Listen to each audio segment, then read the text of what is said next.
호르무즈 해협의 안전과 확보는 미국의 소관이 아니다. 호르무즈 해협의 개방에 대해서는 다른 나라가 해야 된다. 한국 같은 경우에는 대중도 연도가 70% 상회를 하고요. 미국은 2.5%에 불과합니다. 자, 안녕하십니까 여러분. 현명한 투자의 길잡이 제임스입니다. 자, 오늘은요 미국 행정부의 호르무즈 해협 불개입 기조에 대해서 말씀드리고자 합니다. 이건 사실 최근에 나왔던 헤드라인 중에서 미국이 더 이상 호르무즈 해협에 관여하지 않겠다. 그리고 호르무즈 해협의 개방은 동맹국들, 그러니까 뭐 미국이 아닌 한국, 유럽 이런 데서 해결을 해라 라는 기사를 아마 보신 적 있으실 겁니다. 이게 과연 어떤 의미를 갖는 것인지에 대해서 한번 설명을 드리려고 하는 겁니다. 일단 이 호르무즈 해협이라고 하는 게 그 얼마나 중요한 해협인지에 대해서는 아마 이번 전쟁이 발발함으로 인해서 많은 분들이 아셨을 거라 생각을 합니다. 이 호르무즈 해협이 박히자마자 현재 유가가 100불을 넘어서 110불, 120불 이렇게 가고 있죠. 이 호르무즈 해협이라는 곳이 이 석유가 지나다니는 중동의 석유가 왔다 갔다 하는 핵심 경로이기 때문에 그렇습니다. 이 호르무즈 해협에 미국이 관여하기 시작한 시점은 1980년대부터입니다. 카터 독트린이라는 이제 그런 그 명명하에 시작이 됐는데요. 페르시아만, 그러니까 이제 이 호르무즈 해협이 페르시아만에 있습니다. 외부 세력의 페르시아만 통제 시도는 미국의 사활적 이익에 대한 공격으로 간주하겠다 라고 하는 선언을 한 적이 있어요. 이때 대통령 지미 카터 대통령께서 그 말씀하신 거죠. 그래서 이때부터 미국이 호르무즈 해협에 대해서 되게 강경하게 이 호르무즈 해협에 대한 위협은 자기들에 대한 위협이다 라고 할 정도로 되게 강경하게 대응을 했었습니다. 아까 말씀드렸다시피 이 호르무즈 해협을 통해서 원유가 왔다 갔다 하기 때문에 그렇죠. 그로부터 대략 50년 정도가 지난 지금 2016년도 이제 트럼프가 4월 1일자에 이런 말을 했습니다. 미국은 호르무즈 해협의 개방과 관계없이 이란과의 전쟁을 끝낼 것이다. 호르무즈 해협의 안전과 확보는 미국의 소관이 아니다. 그러므로 우리는 2-3주 내에 이란을 강력하게 타격한 다음에 이란의 핵시설을 무력화시키고 목표 달성이 끝나면 그때는 철군을 할 것이고 호르무즈 해협의 개방에 대해서는 다른 나라가 해야 된다 라는 이런 말을 했습니다. 되게 이상하지 않습니까? 갑자기 미국이 왜 호르무즈 해협에 관여를 하지 않으려고 하는 것일까? 그리고 이런 말을 대체 왜 하는 것일까? 그럼 이렇게 되면은 호르무즈 해협이 과연 앞으로 개방이 될 것인가? 이 부분이 핵심이 되겠죠.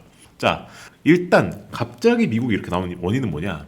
미국이 사실 1980년대까지만 하더라도 원유를 수입한 나라였습니다. 원유를 수입해야 됐어요. 자기들 나라에서 소비가 안 나오니까 원유를 수입해야 됐었던 거죠. 그리고 그 수입하는 원유의 대부분이 중동에서 왔었습니다. 근데 셰일 혁명이라고 하는 게 일어났어요. 최근 몇십 년 동안 이 셰일 가스 그리고 셰일 석유를 캐기 시작하면서 미국이 전통적 에너지 수입국에서 지금은 어떻게 되느냐? 세계 최대 생산국으로 전환됐습니다. 그래서 미국은 이제 에너지를 자급자족하는 걸 넘어서 어떻게 하고 있냐면 전 세계에 수출을 합니다. 수출을. 그래서 현재 보시게 되면은 2025년 기준으로 봤었을 때 미국이 생산하는 일일 생산량이 러시아, 사우디를 넘어서 세계 1등입니다. 그래서 현재 글로벌 점유율 세계 1등을 차지하고 있습니다. 그래서 현재는 미국이 최대 산유국으로 부상한 상황이란 말입니다.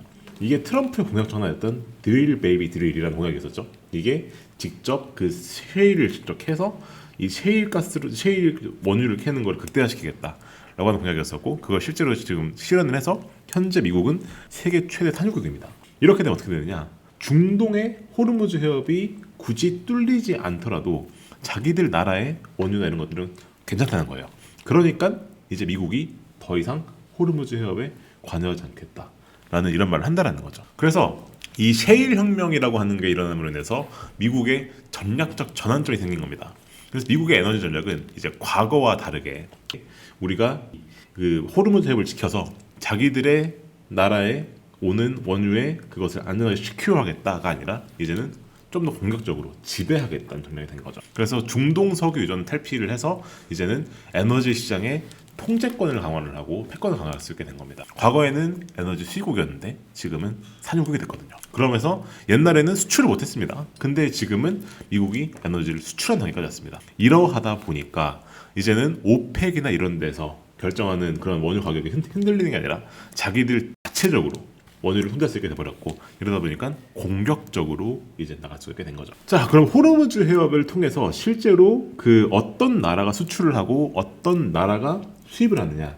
그래서 면밀히 보게 되면요. 일단 이 호르무즈 해협에 수출을 하는 나라는 대부분 당연히 중동 국가들이겠죠. 그중 1등이 사우디아라비아이고요. 2등이 이라크, 3등이 UAE, 4등이 이란입니다. 그래서 이 호르무즈 해협을 통해서 수출하는 데 있어서 가장 이게 막히게 된 피해를 본 나라거든요. 사우디, 이라크, UAE 같이 이런 나라들이고요. 이란은 4등입니다. 그러니까 이란 입장에서는 뭐 물론 이 호르무즈가 막히게 되면 자기들도 피해를 보지만 다른 나라들이 더 수출을 많이 하기 때문에 이 해협을 막아버리고 이제 벼랑끝 조치를 펼치는 거죠. 그리고 이 호르무즈 해협을 통해서 나가는 이 원유의 수입은 누가 하느냐? 대부분이 아시아가 합니다. 그 중에서 가장 많은 수익을 차지하는 나라가 어디냐? 중국입니다. 중국은 여기에서 37%나 되는 원유를 수급받습니다. 그 다음이 인도고요. 그 다음 기타 아시아.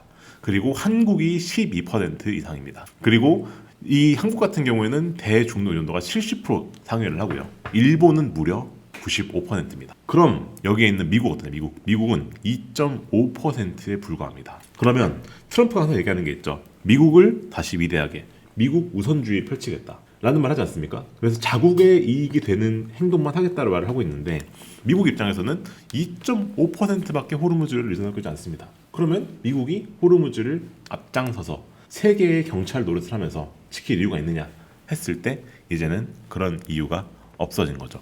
오히려 보시면 아시겠지만 중국이 이 호르무즈에서 가장 많은 원유를 받습니다.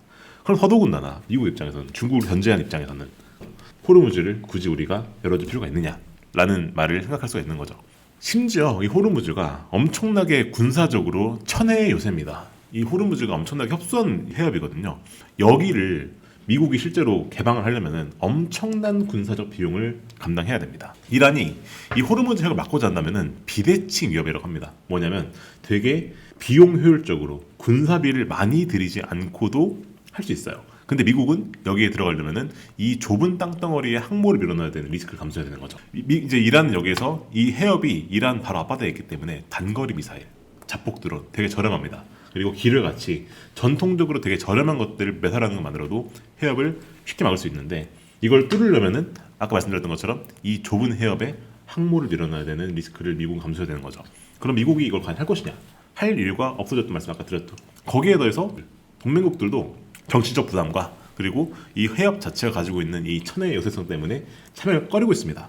그럼 그런 입장에서 미국이 과연 앞장서 나서가지고 이 해협을 개방해야 될 이유가 있느냐 했었을 때 그 명분이 지금은 약하다는 겁니다. 뭐 거기에 더해서 사실 여기에 지나다니는 그 대부분의 그 유조선이 되는 것들이 되게 어떻게 보면은 노후화도 돼서 해상사고 위험도 급증한 상황이란 말입니다. 이런데 미국이 개입해서 과연 비용을 태울 필요가 있느냐 했을 때 그런 것들도 사실 명분이 서지 않는다는 거죠. 이렇게 되면 사실 원유가 막히는 거에 더해서 이 호르무즈를 통해 지나다니는 그 원자재가 더 있습니다. 더 있어요. 대표적인 게 헬륨 같은 게 있을 수 있습니다.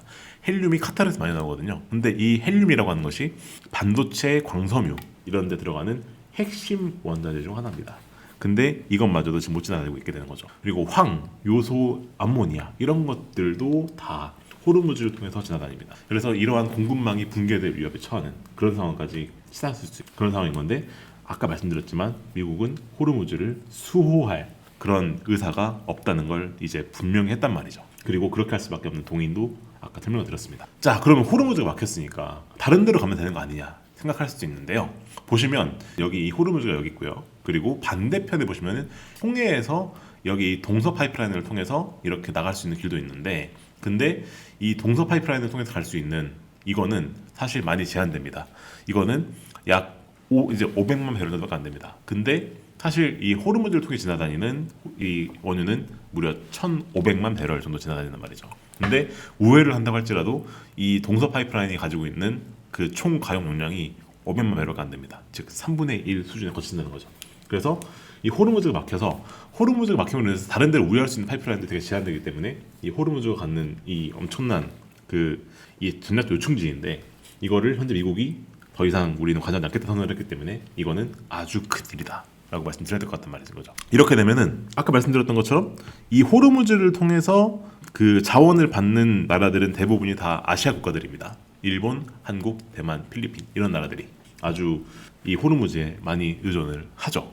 근데 이게 막혀 있고 미국이 여기에 개입하지 않겠다라고 했기 때문에 여기에서 가장 피해를 보는 건 당연하겠지만 그래서 아시아 국가들입니다. 그래서 현재 한국 증시, 일본 증시, 아시아 증시가 이 중동 전쟁을 해서 조정이 세지고 있는 거죠. 이런 상황에서 호르무즈 해협 막힌 이거에 대해서 각자 도생 에너지를 하지 않으면 이제 갈수록 더 힘들어질 수 있다 라는 말씀을 드려야 될 것 같다는 겁니다. 자, 정리해 보면요, 1980년대까지만 하더라도 미국은 호르무즈가 되게 중요한 존재였기 때문에 그것을 군사적으로 지키고 그 해협이 오픈되는 것을 강제했지만 이제는 그렇지 않다.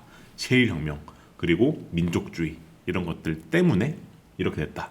그래서 현재 미국은 과거의 세계 경찰 역할에서 벗어나가지고 철저히 자기들 나라의 신비를 중심으로 한 방임자 패권을 주사하고 있기 때문에 아마도 호르무즈 해협에 불개입하는 것은 실제 트럼프가 말한 것처럼 실제로 그렇게 할 가능성이 높다라는 말씀을 드려야 될 것 같습니다. 이런 상황에서는 그 어떤 시나리오가 펼쳐질 것이냐?